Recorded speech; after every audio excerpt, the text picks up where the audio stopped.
Hello. Today we will be discussing our investment report for Crown Crafts, Inc.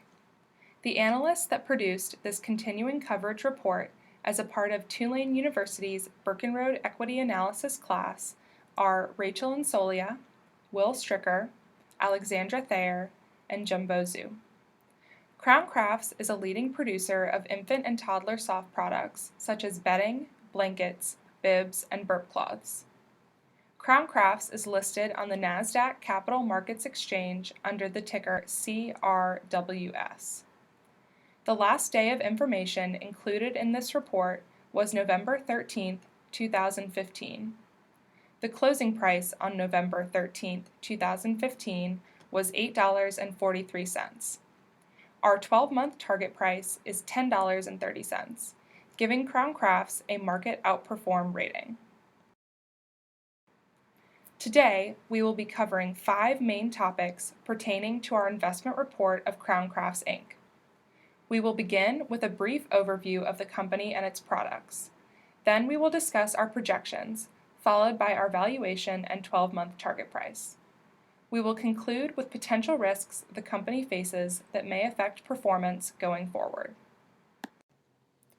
Crown Crafts, headquartered in Gonzales, Louisiana, is a leading producer of merchandise for babies and small children.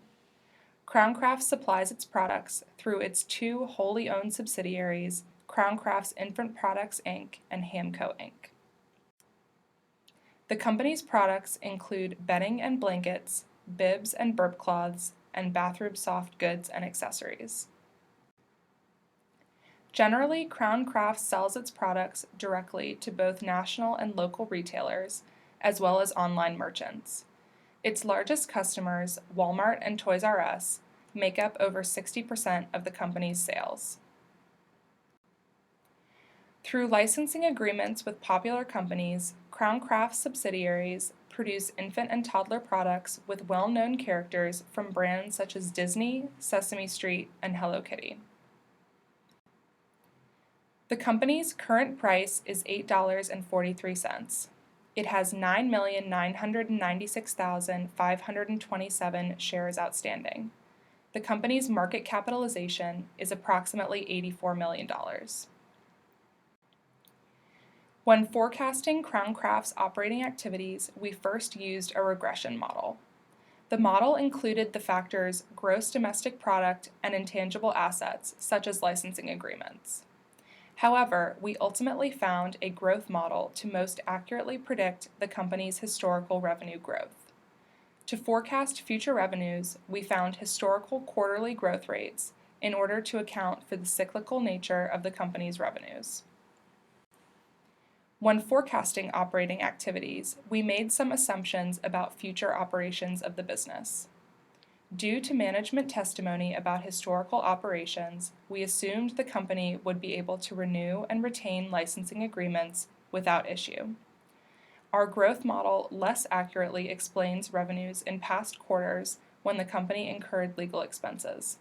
The company does not anticipate similar legal expenses in future quarters. We used historical information and management guidance to forecast financing and investing activities. Crown Crafts consistently pays out quarterly dividends of 8 cents. Top management is committed to maintaining the company's debt-free position.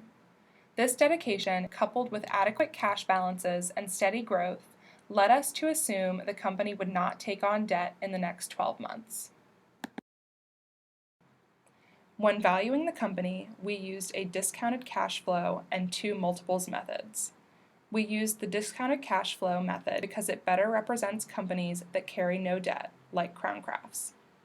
We forecasted net income for the next 10 years.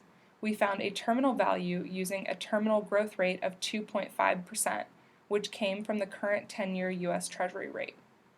We then discounted our future cash flows and terminal value using a discount rate of 10% to reflect the company's weighted average cost of capital. The discounted cash flow method gave us a target price of $11.69. We used the price-to-earnings ratio method because it allows easier comparison to competitors, and Crown Crafts' historical PE ratio has remained fairly constant, at about 15. We multiplied this ratio by our forecasted earnings per share to get a target price of $9.97. We used the price to book value per share ratio method because Crown Crafts carries the majority of its value on its balance sheet. We computed a historical multiplier of 2.14% from the previous fiscal year, then multiplied this ratio by our forecasted book value of shareholders' equity per share. This method gave us a target price of $9.23. In order to determine our 12-month target price, we computed a weighted average of the results of the three methods used. To avoid a bias towards any particular method, we weighted each method's target price equally and arrived at a final target price of $10.30. Some of the main risks faced by Crown Crafts can be separated into two categories: market-wide risks and firm-specific risks. While these are not inclusive of all potential risks, they represent the risks that are most observable and material. Declining U.S. firstborn birth rates are likely to impact the company's revenues, as these births are a large determinant of demand.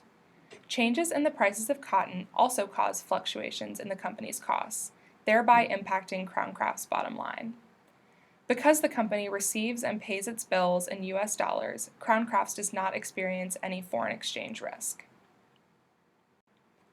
The company experiences firm-specific risk both in its customer base and in its licensing strategy. Crown Crafts' customer base is extremely undifferentiated. Over 60% of Crown Crafts sales in fiscal year 2015 are attributed to two retailers, Walmart and Toys R Us, and the company does not enter into any sales contracts with retailers. If one of these major retailers decided not to continue its relationship with the company, or if it experienced a major decrease in sales, Crown Crafts' revenues would suffer. Additionally, the company does not enter into extended licensing agreements. Its licenses usually expire after 2 years, at which point Crown Crafts may enter into renewal negotiations. Historically, the company has not had any issues renewing productive licensing agreements. However, as licensing is the main way the company responds to consumer preferences, a primary driver in this industry, the possibility of losing licenses poses a major risk. The Birkenroad reports are produced solely as part of an educational program of Tulane University's A.B. Freeman School of Business. The reports are not investment advice, and investors should not regard the presentation as recommendation to buy or sell any securities mentioned. Investors should consult an investment professional and/or conduct their own primary analysis before making any investment decisions.